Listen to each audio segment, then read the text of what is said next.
It was the last day of high school, supposed to be one of the happiest days of our lives. Everyone was laughing, crying, signing shirts, snapping selfies. But I couldn't shake the feeling that something was wrong. The building felt off, like it was holding its breath. The East Wing lights flickered, then died completely. I passed by the old biology lab. Chains wrapped around the door handles. Red writing scratched into the wall, gone when I blinked. I asked the teacher. He just said maintenance and wouldn't meet my eyes. That should have been my warning. Later, a few of us hung out behind the stage. My friend Arjun dared me to sneak into the East Wing. One last adventure, he said. I laughed it off but caved. Around 3:30, while everyone partied, I slipped away. The door was locked, but I knew a side window behind the science block. It led to a janitor's closet. It was open. I climbed in. Instantly, the farewell noise vanished. The air inside was heavy, stale. My flashlight flickered even with full battery. As I walked, the air grew colder. I could see my breath. Then came the footsteps.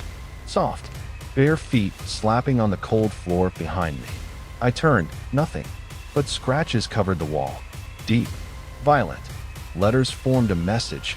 She never left. My stomach twisted. I remembered the story. A girl named Meghna. Rumors said she vanished after a prank. Locked inside the biology lab. The school claimed she transferred. But no one ever saw her again. Just a tale, I thought. Until I reached the bio lab. The chains were gone. The door was cracked open, waiting for me. I stepped in. The door slammed behind me. Darkness swallowed everything. My flashlight died. I froze. Then emergency lights flickered on greenish, dim. That's when I saw her. A girl in a tattered white uniform, hair matted, hanging to her waist, standing at the display case. Slowly, she turned. Her face shriveled, hollow eyes, cracked lips. She whispered, "You forgot me." My legs wouldn't move. She stepped forward. "You all forgot me." Behind her, a skeleton creaked and turned its skull toward me. I backed away, stammering, "I'm sorry." But she pointed at me. "You laughed. You watched them lock me in." Memories crashed in, her screams, the prank, us running. I did nothing. Lied to myself for years. On the wall, names were scratched out. Seniors. One name untouched, mine. I screamed, ran. The hallway twisted. Too long. Lockers slammed open. A hand brushed my arm. A chair appeared from nowhere, tripping me.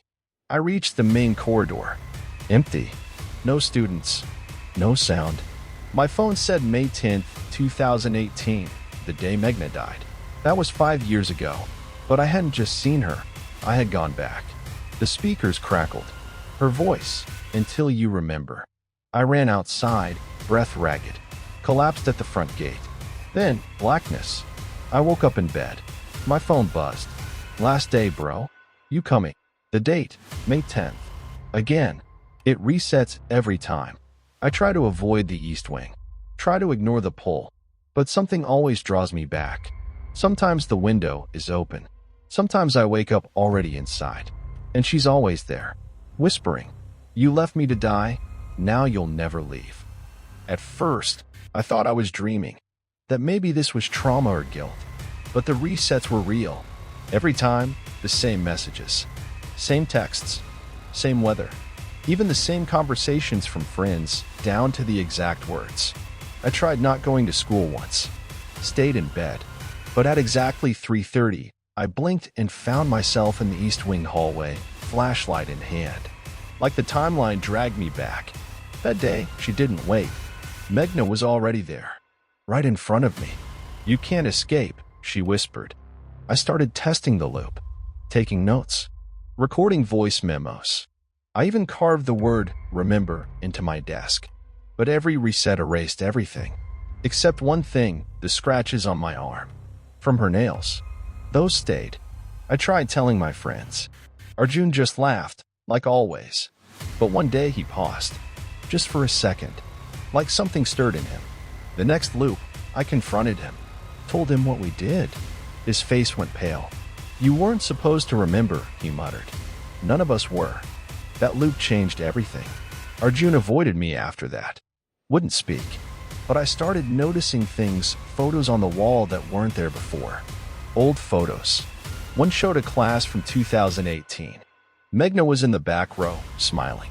Someone had scribbled XS over the faces. All but mine. That night, I heard footsteps in my house.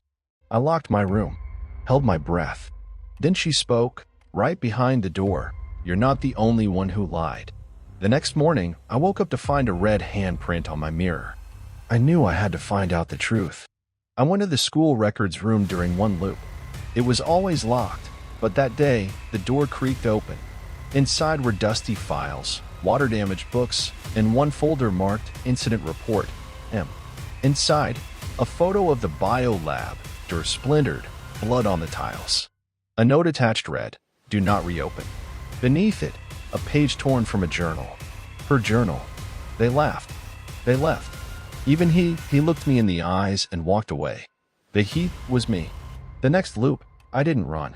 I went straight to her. I stood in the lab as the lights flickered on. She stared at me, eyes hollow but not empty. "Say it," she said. My voice trembled.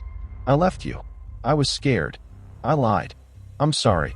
She paused, then said, "Not enough." The room darkened.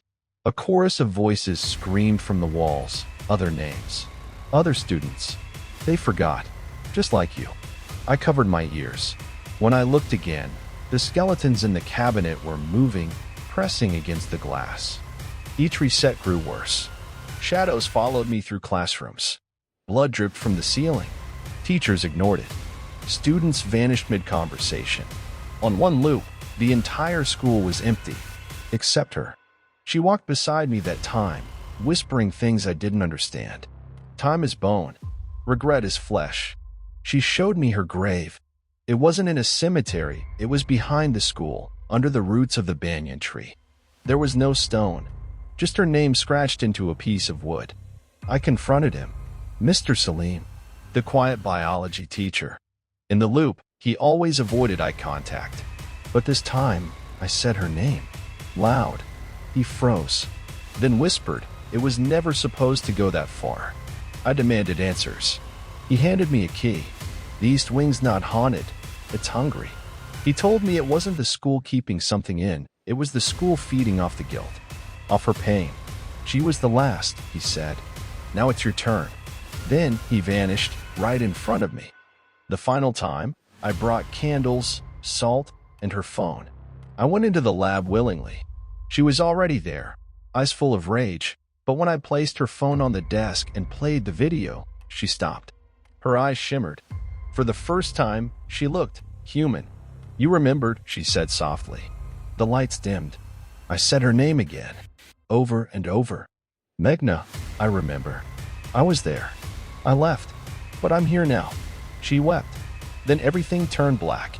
I felt cold arms around me, then nothing. I woke up, same bed, same date. But something was different. The texts were gone. No messages. The sky outside was gray, quiet. At school, no one remembered the farewell. The hallways were dusty again, like it had been abandoned for years. The East Wing? Bricked up completely. I checked my arm. The scratches were gone, but I knew it wasn't over. Sometimes I still hear her. In mirrors. In dreams. Sometimes I wake up thinking I'm still in the lab. And always, I remember. Last night, I had the dream again, but it felt more real than any loop. I was sitting alone in the old lab. No lights, just silence. Then her voice, soft this time, not angry. "Do you still think you've escaped?" I turned, but she wasn't there. Only the mirror on the cabinet, fogging up from breath. Words formed slowly across it. "I'm still here." When I woke, the room was cold. My phone had a missed call. No number, just the date, May 10th. I hadn't seen that date on my phone in weeks. My heart dropped when I checked the calendar. Everything looked normal. But on the window, drawn in the morning dew, were 5 words that shattered me. "You never left the lab." I couldn't breathe. My hands trembled as I wiped the words off the window, but they smeared like blood instead of condensation. I rushed outside, heart pounding, needing to see people, proof I was free. But the streets were empty. Not just quiet, abandoned. Cars rusted over, stores boarded up. A calendar in a shop window still read May 2018. I ran back home. My parents were gone. My room, dusty, untouched, like no one had lived there in years. Then I saw it. On the wall above my bed, a framed photo of our class. Except I wasn't in it. In my place stood Meghna, smiling, wearing my name tag. I stared at the photo, heart sinking. Meghna was wearing my face, my clothes, my name tag. And where was I? I searched every photo in the house, every memory. In all of them, she had replaced me. Even the reflection in the mirror began to change, my features fading, her eyes staring back. I screamed and smashed the glass. Blood dripped from my palm, but the reflection didn't bleed. It smiled. "You took my life," it said. "Now I've taken yours." The walls around me pulsed like veins. My phone lit up. One notification. "Welcome to your first day, Meghna." I tried to scream, but no sound came. My throat burned. My hands no longer mine. In the mirror, Meghna wore my body like it always belonged to her. I was the reflection now, trapped behind the glass. Days passed. Maybe weeks. I watched through the mirror as she walked the halls, laughed with my friends, lived the life I once had. No one noticed. No one remembered me. But sometimes, late at night, she stands in front of the mirror and whispers my name.